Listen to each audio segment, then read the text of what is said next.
Saudari-saudaraku yang terkasih, berjumpa kembali bersama saya, Inspirasiku di Antara. Renungan Harian Kamis 22 Agustus. Hari ini kita bersama seluruh Gereja Katolik memperingati Santa Perawan Maria Ratu. Semoga kita bersama keluarga dan komunitas kita selalu dalam keadaan baik, sehat, dan tetap bersemangat.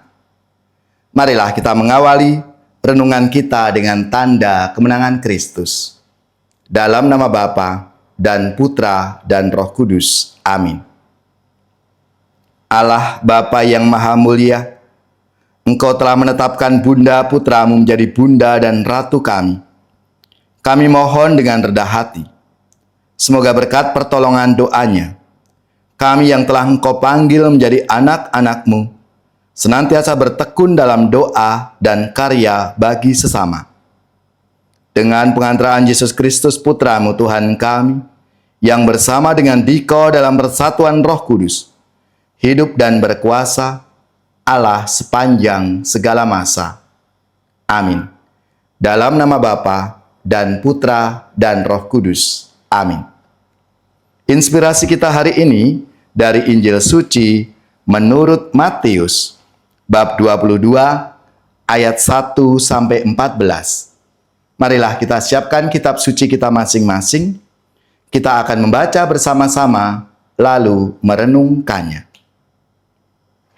Pada suatu ketika, Yesus berbicara kepada para imam kepala dan pemuda rakyat dengan memakai perumpamaan.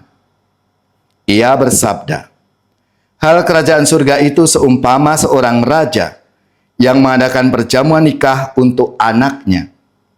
Ia menyuruh hamba-hambanya memanggil orang-orang yang telah diundang ke perjamuan nikah itu. Tetapi mereka tidak mau datang. Raja itu menyuruh pula hamba-hamba lain dengan pesan, 'Katakanlah kepada para undangan, hidanganku sudah kusediakan. Lembu-lembu jantan dan ternak piaraanku telah disembelih. Semuanya telah tersedia. Datanglah ke perjamuan nikah ini.' Tetapi para undangan tidak mengindahkannya. Ada yang pergi ke ladangnya, ada yang pergi mengurus usahanya, dan yang lain menangkap para hamba itu, menyiksa dan membunuhnya. Maka murkalah raja itu. Ia lalu menyuruh pasukannya ke sana untuk membinasakan pembunuh-pembunuh itu dan membakar kota mereka. Kemudian ia berkata kepada para hamba, 'Perjamuan nikah telah tersedia, tetapi yang diundang tidak layak untuk itu. Sebab itu, pergilah ke persimpangan-persimpangan jalan dan undanglah setiap orang yang kalian jumpai di sana ke perjamuan nikah ini.' Maka pergilah para hamba dan mereka mengumpulkan semua orang yang dijumpainya di jalan-jalan, orang jahat dan orang-orang baik, sehingga penuhlah ruangan perjamuan nikah itu dengan tamu. Ketika raja masuk hendak menemui para tamu, ia melihat seorang tamu yang tidak berpakaian pesta. Ia berkata kepadanya, 'Hai saudara, bagaimana saudara masuk tanpa berpakaian pesta?' Tetapi orang itu diam saja. Maka raja lalu berkata kepada para hamba, 'Ikatlah kaki dan tangannya, dan campakkanlah orang itu ke dalam kegelapan yang paling gelap. Di sana akan ada ratap dan kertak gigi. Sebab banyak yang dipanggil, tetapi sedikit yang dipilih.' Demikianlah sabda Tuhan. Terpujilah Kristus.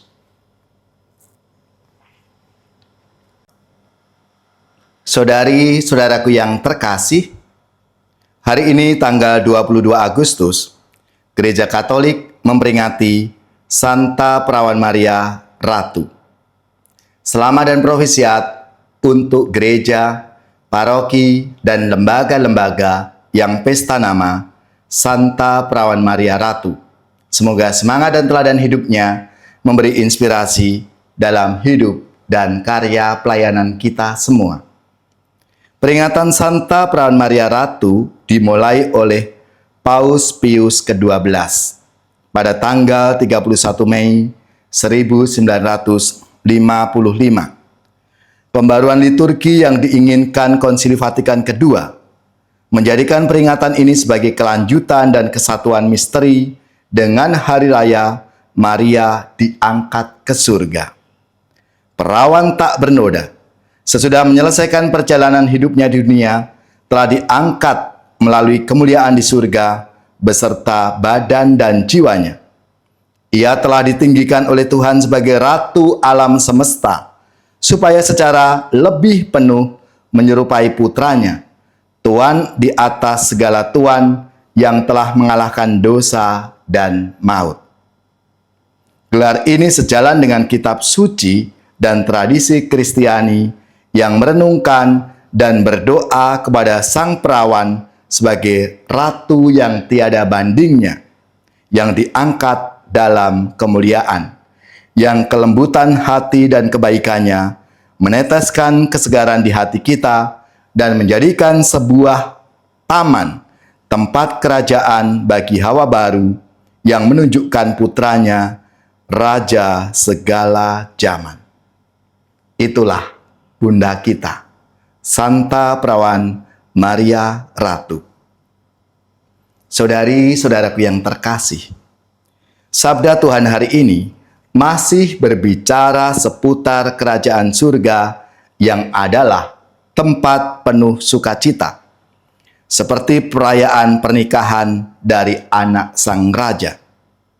Lalu siapakah yang boleh datang dalam pernikahan anak raja itu? Semula yang boleh datang adalah hanya orang-orang yang mendapat undangan, yakni bangsa Israel. Namun mereka tidak mau karena ada banyak hal lain yang mereka rasa lebih penting.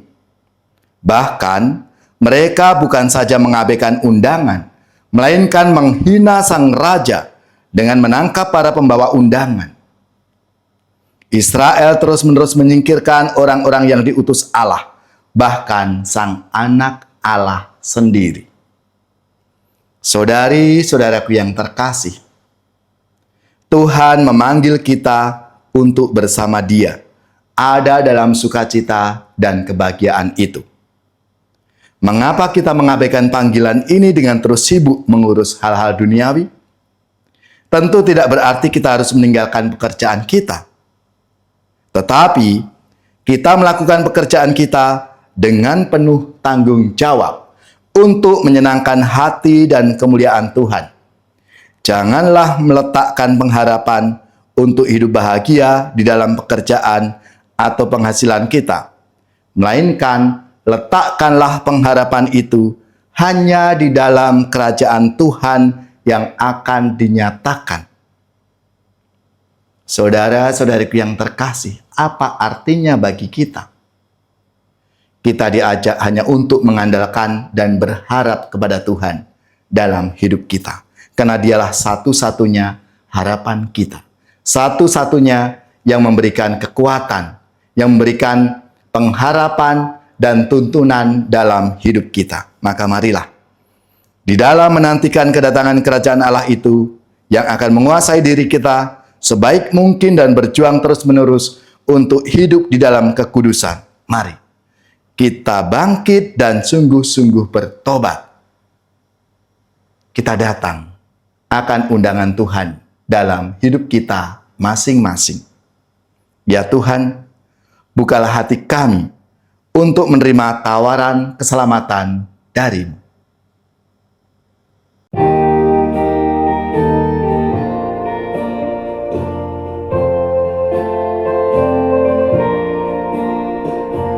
Ya namamu Maria, Bunda yang ku cinta, merdu menawan hati segala anakmu. Patutlah nama itu hidup di batinku, dan nanti ku ucapkan di saat ajalku. Ya nama yang keramat, perisai hidupku. Dengan nama Maria, aku pasti menang. Patutlah nama itu hidup di batinku, dan nanti ku ucapkan di saat ajalku. Bila hatiku risau dan dirundung duka, ku ingat nama Ibu yang pasti menghibur. Patutlah nama itu hidup di batinku, dan nanti ku ucapkan di saat ajalku. Saudari-saudaraku yang terkasih, marilah kita mengakhiri renungan kita hari ini dengan mohon berkat Tuhan, dan kita akan menerima tugas perutusan. Semoga saudari-saudara sekalian, keluarga-keluarga dan komunitas kita, orang-orang yang kita doakan, mereka yang sakit, yang menderita, seluruh tugas, belajar, pekerjaan, usaha, serta karya pelayanan kita, dibimbing, dilindungi dan diberkati oleh Allah yang Maha Kuasa, Bapa dan Putra dan Roh Kudus. Amin.